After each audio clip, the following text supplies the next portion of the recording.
Oneonhiphop, what's going on? Y'all already know who I am. But the tall gentleman behind me, listen, let me give him the rightful introduction. I'm talking about NAACP nominated actor, Sir. comedian, Sir. handsome. No, that's all. No, you ain't New York. We never too old. I still got something left over. Hey, listen, man. We in New York. We bad. You say you got something. Cardboard box outside. Let's do it. No doubt. But producer as well. I'm talking about the legendary Flex Alexander. How you doing? How you doing, man? Great, man. Great. Now, I'm gonna ask you like this. This is a real interesting question. Your introduction to the hip hop culture. Yeah. What was it? Song, music? My introduction to hip hop culture, God rest his soul. My first hip hop record was Super Rhymes by Jimmy Spicer. You know, the crazy thing is, his daughter is a friend of mine. She's a comedian, Angelina Spicer, but I never put the two together. And I saw her post it. You know, my father passed away, so sending much love to their family. But that was my first record introduction to hip hop, and I was like, yo, what is this? This is before even I heard Sugar Hill. I was like, yo, what is this? This is crazy. The story that he painted, you know, and it just had me intrigued, man. So then I started going out to the parks. I grew up in the Bronx. Started going to the park, see the brothers out there popping and breakdancing. I was like, yo, I gotta be down with that. So I jumped in, man, and the hip hop culture just took over. And for me, you know, and I'm not telling my age, no ass, but I have a lot of memories of you. My favorite one was Juice. That one scene where you came on and you was, because it's a lot of DJs who get that kind of like, man, listen, you went reckless and it shot the Queen Latifah. Yeah, but Omar, the story behind that, you know, was between Omar and myself for that role. And we got down to the wire. That's when I met Tupac. We all auditioned at the same time. They brought us back. We spent like 3 days together. They mixed and matched us to see who fit. And then we went out to we did all our screen tests, went to a dinner. And then after that, you know, they figured I didn't get it, but they said, yo, we like him so much. We just want to put you in there and do something. And they said, you know, make it memorable. I was like, well, I'm going to make it memorable. and Latifah, you know, I already knew Latifah and Shaquille and everybody. So first thing she said, don't make me stupid. You know, she didn't want me to, she was a comedian. So I gave her a little something to say.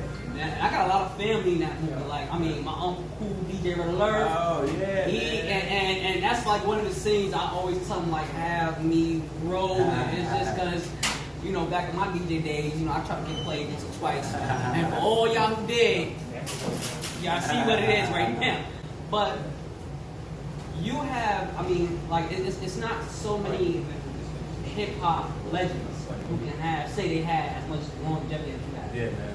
Yeah. And, I mean, you did it in the same essence of Ice Cube or LL Cool J. Yeah. Yeah. I mean, what would you say is the reason for your longevity? I don't know, man, just keeping it true to who I am, man. I never tried to be anybody else. I never tried to, you know, I wasn't rah-rah, I wasn't, you know, sucker, but I was just like, I just was cool. I just love to have fun. I love hip hop. I just love the culture of hip hop, music. You know, when I was a hip hop dancer, so I just was engulfed by that culture, man. And going to clubs, dancing, my crew, Mop Top, now called Elite Force, myself, Stretch, Khalif, Ramir, Peter Paul, E-Joe, Link. It was a whole bunch of us, man, and we just would go to parties. We go to Red Zone, we go to Kilimanjaro, we go to the Tunnel, and we just set it off. We did the Circle, you know. We used to battle Scooby Scrap there, and like it was a different time, man. That time was so amazing, man. So I just, you know, when I transitioned from that, I was dancing with Salt and Pepper and I used to choreograph, and then I started to stand up because my boy Khalif was the one who said, yo, you need to get on stage. And he said, you mad funny. I would impersonate whoever I met right away. He was like, son, you gotta get on stage. And I was like, whatever. And I finally did it. You know, I got on stage and I loved it. And then Salt and Pepper was such fans. And Dee Dee's brother, they would come out to the shows on 125th, Uptown Comedy Club, and then they started letting me open when we were on tour. So I would come out, do 30 minutes, go back, change, come out and then dance. So I had to get 2 checks. And see, hip hop always worked. But yes, tonight, you are in Brooklyn, my hometown. You know, your big Flatbush. That's part of my hometown. You know, I lived in Bed-Stuy, I lived in Bushwick on Evergreen, on Bushwick on Cooper, so Evergreen and Bushwick. Lived over about down the street from Boys and Girls High. Oh, so you vibe borough. You was uptown, then you came down to Brooklyn. Yes, sir. Tonight, you're doing something and you're definitely making Brooklyn proud. You're not only headlining, but you got close friends from Oneonhiphop, Carl Payne, bringing you out, and on the way he probably can bring you out with the bird calls. He's gonna sit there and I mean I already know you're gonna tear the house down, but like a lot of people when they think of flex, majority, you know how many times that they think of comedian, actor, and even producer. But from my into the streets, you're coming over to doing a little bit more with the community. You're actually helping out people with their credit. I've been helping people with not just, you know, getting their credit together, but helping our community set up, you know, living trust, irrevocable living trust, will, you know, just the things that we don't talk about, the things that we don't understand, that we pass wealth down to our kids, and our kids pass it down to their kids. And I learned, you know, trial by error, man. You know, when I was making the money I was making, I invested in real estate, and I just invested in the wrong state. In Las Vegas, I had a bunch of properties, so when the bubble hit in 2008, 2009, literally wiped me out. You know what I mean? I'm blaming that on Trump. I'm saying your name on TV. I'm blaming it on you. We coming after you. That joint wiped me out, and I just had to really start from the bottom up. So I learned, and I started learning credit. You know, I met a young man, Alfred Nixon, who's 27 years old, millionaire, and is helping thousands of people, man. And he just took me to his wing, and that's what we're doing, man. I'm definitely need your help, man, because you know my money is funny right now.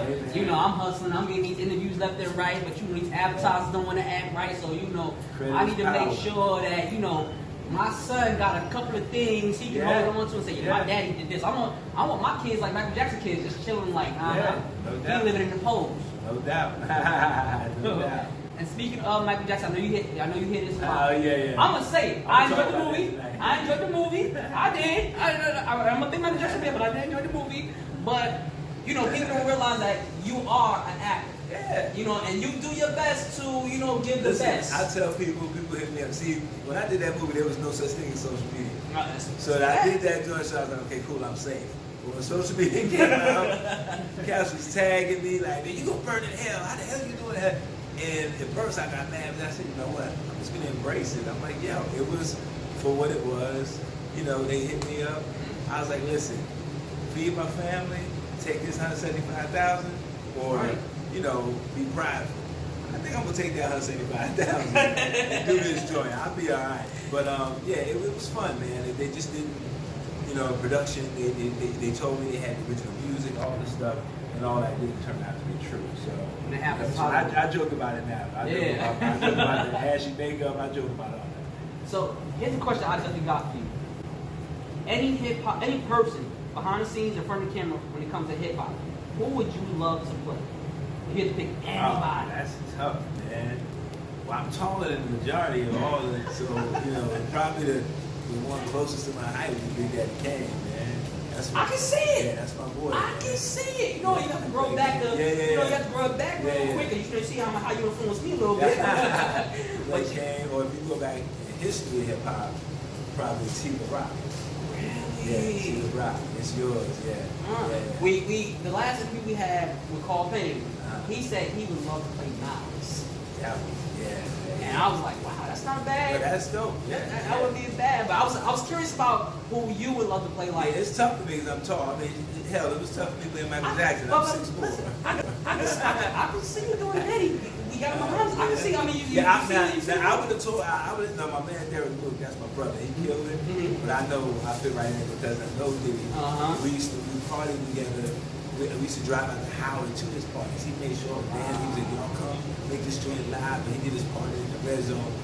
He let us know, y'all come make it live. So I know how to get down. Diddy, when you do your Bad Boy movie, yes sir, I'm part of that history. you know, let's get it going. Let's get it going. No doubt. Now, I'm not gonna hold you too long because I know tonight you gotta rip it down. Oh yeah. You gonna do what you do. So I know you got that. I gotta drive all that uptown. That's right. So, yeah, I know what I'm about to do. At the end of every interview, I ask a few questions. There can be no top three, only one top number one. Only one. I'm sorry. Because everybody got their favorite. Everybody got their love. So we gonna give it to them. Who would you say is your favorite top male MC of all time? That's tough, man. I can't say say come on, one. Man. You gotta say one. You gotta say one. Everybody favors one more than the others. That's impossible. All right, give me three. I'm gonna give you three. Give me three. Rakim, Kane, KRS-One. That's a that's a nice list, man. I would love to see them battle or do a cypher now. Yeah. No. that would be dope. And it's not, not taking away from, Nas and people like that, but just just those are the ones that caught me, like Rakim, his lyrical play, his words, how deep he go, and Kane, his phrases. I mean, just in KRS, man. I mean, come on, like KRS does not get enough credit at all. I agree. KRS is true hip hop culture. That's a fact. Yes, sir. So we gonna flip it. Top three female MCs. Ooh. I'm being nice. I'm giving you three now. Light. Oh yes. My top. Light. Oh my God, that's tough. Muhammadiyah. Oh my God. Forgot about her. Ooh, listen, y'all don't know these names? Google. And if you don't know these names and you a hip hop into the culture, smack yourself sometimes. You should know these names. And then I have to go on Latifah. Those three right there. Okay. Now I'm taking a step further. Okay. Top three hip hop groups of all time. Gotta put Salt Pepper in there. That's right. That's the duo. Yeah. They still rocking and rolling. Yeah, we're talking about influence, global scale. We gotta talk about them. Gosh, that's tough. Them. Naughty by Nature. Ooh, really? See, that surprised me a little bit out of like all the groups. Because see, there's two different types. You got the groups that are, grassroots. You know what I mean? When you have the groups that are grassroots that stretch out. And I look at that more by influence because that's hip hop culture influencing the world. A lot of people may not know about, some buildings. A lot of people may not know about, buckshot. You know what I mean? They may not know that. But if you go anywhere, they're gonna tell you about OPP. Oh yeah. and definitely my beat. Oh man, and that's definitely debatable. Now, I'm gonna take it a step further. Okay. Take it a step further. All right. Favorite top three DJs. See, I go back to going in the park, watching the DJ plug the power source up to the light. DJ Scratch. Yeah. I can name it. I just saw DJ Scratch. I just saw him and Jazz Jeff were doing the 45 tour. They killing it on 45. Jazzy Jeff, Chuck Chill Out, Red Alert. I'm naming. I can name a few. So I'd have to say Grandmaster Flash. Ooh. Oh, yes. Scratch. Definitely. And Jazzy Jeff. Oh man. I definitely Jazzy Jeff. A lot of people sleep on Jeff, man. He has to be in there. And it's, I don't know why, but a lot of people sleep on Jeff. But if you watch his social media, you can see he is nasty. 12 inches and 45. So he get busy, and he used nothing but second 1200s. Real DJs only use that. You know what I mean? Yes, sir. All right, I'm gonna give you one more. This is probably the hardest one.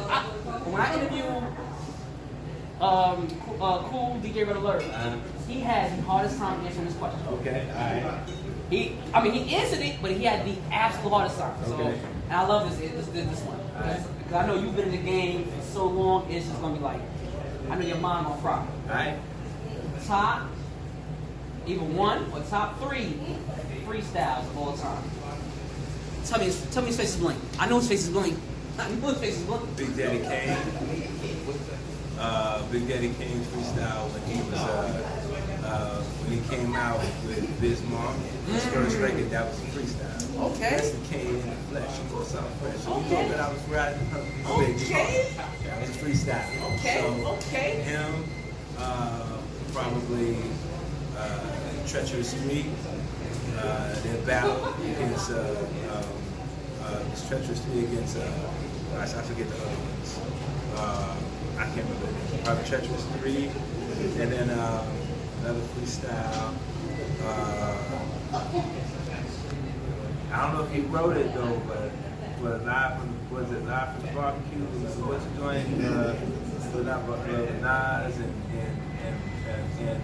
God's Professor. Oh. And all of them. With the help of stuff of Oh, Jesus. Is that a freestyle? Yeah, I believe that was a freestyle. That was a freestyle. I believe it was. Yeah, Don't track quote me on that, but I believe it was. Yeah. So, we gonna let you go, man. We know you gotta work, but before you go, man, let me first say, as one king to another, you are, everybody knows, you and your queen.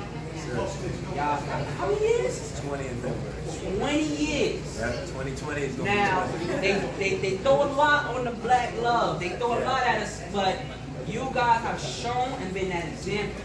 And myself, Oneonhiphop, and anybody else who embraces black love. We thank y'all. We appreciate that. We really appreciate that. Love, man. You dig? So, listen. If y'all don't know them names again, Google. And then smack yourself for not knowing them names. But, of course, Jamel Lamar, Flex Alexander, you dig? I know you do.